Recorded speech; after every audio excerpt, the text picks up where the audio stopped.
അർജുൻ സർജ എന്ന action king നായകനായി മുന്നിൽ നിൽക്കുമ്പോഴും ബ്ലാസ്റ്റ് എന്ന ചിത്രത്തിൽ കയ്യടി നേടുന്നത് അഭിരാമിയും പ്രീതി മുകുന്ദനുമാണ്. ഇതിൽ തന്നെ പ്രീതി മുകുന്ദന്റെ കാര്യം എടുത്തു പറയേണ്ടതാണ്. ഒരു ആക്ഷൻ സ്റ്റാർ മുന്നിൽ നിൽക്കുമ്പോഴും സ്ക്രീൻ പ്രസൻസ് കൊണ്ടും ആക്ഷൻ കൊണ്ടും പ്രീതി തന്റെ വരവറിയിക്കുന്നുണ്ട്. ബ്ലാസ്റ്റ് മലയാളികൾക്കിടയിൽ തരംഗമാകുമ്പോൾ അതിലൊരു കാരണമായി മാറുന്നത് പ്രീതി മുകുന്ദനാണ്. ആക്ഷൻ സിനിമകൾക്ക് എന്നും മലയാളികൾക്കിടയിൽ ഒരു ആരാധകരുണ്ട്. ഇതിൽ തന്നെ പല കാലങ്ങളിലായി പല ഭാഷകളിൽ നിന്ന് ഫീമെയിൽ ആക്ഷൻ സിനിമകളും മലയാളികൾക്കിടയിൽ ശ്രദ്ധ നേടുന്നുണ്ട്. ആഞ്ചലീന ജോളിയുടെ ലാറ ക്രാഫ്റ്റ് സിനിമകളും വണ്ടർ വിമനും ബ്ലാക്ക് വിഡോയും ബാലറീനയും എല്ലാം മലയാളികൾ ഉൾപ്പെടെ കൈയടിച്ച് ആഘോഷിച്ചു കണ്ട സിനിമകളാണ്. അക്കൂട്ടത്തിലേക്ക് ചേർത്ത് വെക്കാൻ പറ്റുന്ന സിനിമയായി ബ്ലാസ്റ്റും പ്രീതി മുകുന്ദന്റെ പ്രകടനവും മാറുന്നുണ്ട്. 2024 പുറത്തു വന്ന സായി അഭ്യങ്കറിന്റെ ആസകൂട എന്ന ഗാനം കണ്ടവർ ആരും പ്രീതിയെ മറക്കില്ല.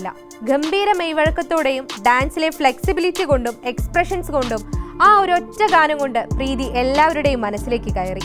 ഗാനത്തിന്റെ BTS വീഡിയോ വന്നപ്പോഴേക്കും പ്രീതിയുടെ ഡാൻസ് മൂവുകൾ ശ്രദ്ധ പിടിച്ചുപറ്റി. എന്നാൽ ബ്ലാസ്റ്റിലേക്ക് എത്തുമ്പോൾ നമ്മൾ അന്ന് കണ്ട ആ ക്യൂട്ട് മോഡൽ നായികയല്ല പ്രീതി. തന്റെ ഇൻട്രൊഡക്ഷൻ സീൻ മുതൽ ആക്ഷനിൽ താൻ കലക്കുമെന്ന് പ്രീതി തെളിയിക്കുന്നുണ്ട്. സാധാരണയായി തമിഴ് സിനിമകളിൽ കണ്ടുവരുന്ന നായികയല്ല പ്രീതിയുടെ നില. പ്രശ്നങ്ങളിൽ അകപ്പെട്ട് രക്ഷകനായി നായകൻ വരുന്നതും കാത്തു നിൽക്കുന്ന നായിക സൃഷ്ടിയല്ല നില. പകരം ഒരു നായകൻ എന്ന പോലെ എല്ലാ എലവേഷനുകളും ക്യാരക്ടർ ആർക്കും പ്രീതിക്കുണ്ട്. ആക്ഷൻ സീനുകൾ കാണുന്ന പ്രേക്ഷകനും കിട്ടണം ആ ഫൈറ്റിന്റെ കിക്ക്.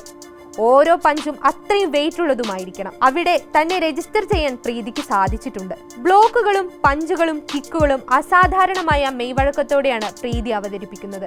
കഥയുടെ തുടക്കത്തിൽ കത്തിക്കയറി നിന്ന് ഇടയിൽ എവിടെയോ മാഞ്ഞു പോകുന്ന നായികയുമല്ല നില. പകരം ക്ലൈമാക്സിൽ ഉൾപ്പെടെ പ്രീതിയുടെ നില മുന്നിൽ തന്നെയുണ്ട്.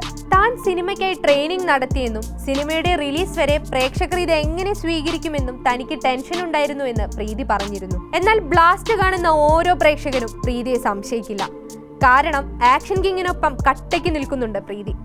സർവമായ എന്ന 100 കോടി സിനിമയുടെ ഭാഗമായി നിൽക്കുമ്പോൾ കരിയറിൽ ക്യൂട്ട് നായികാവേഷങ്ങൾ തേടിയെത്തുന്ന ഈ നേരത്ത് ഇത്തരം ഒരു ആക്ഷൻ സിനിമയുടെ ഭാഗമാകാൻ പ്രീതി കാണിച്ച ആ ധൈര്യത്തെ സമ്മതിക്കണം. ഒന്ന് പാളിയാൽ കരിയർ തന്നെ വഴിമാറി പോകാൻ സാധ്യതയുണ്ട്. എന്നാൽ അവിടെയും പ്രീതി മുകുന്ദൻ എന്ന നായിക കയ്യടി നേടുന്നുണ്ട്. 2024 തെലുങ്ക് ചിത്രം ഓം ഭീം ബുഷ് എന്ന സിനിമയിലൂടെയാണ് പ്രീതി മുകുന്ദൻ സിനിമാ രംഗത്തേക്ക് എത്തുന്നത്. തുടർന്ന് കവിൻ നായകനായി എത്തിയ സ്റ്റാർ എന്ന ചിത്രം തമിഴിലേക്കുള്ള വാതിൽ തുറന്നെങ്കിലും ആ റോൾ പ്രീതിക്ക് ഒരു ഗുണവും ചെയ്തില്ല. ഇതിനിടെ മേരെ പ്യാർ കിയ എന്ന സിനിമയിലൂടെ മലയാളത്തിലേക്കും പ്രീതി വരവറിയിച്ചു. എന്നാൽ മലയാളികൾക്ക് കൂടുതൽ പ്രീതിയെ ഇഷ്ടമായത് നിവിൻ പോളി ചിത്രം സർവമായിലെ സാധ്യ എന്ന കഥാപാത്രത്തിലൂടെയായിരിക്കും. ചിരി തൊട്ട് എന്ന ഗാനത്തിലൂടെ വീണ്ടും പ്രീതി കൂടുതൽ പ്രേക്ഷക സ്വീകാര്യത നേടി.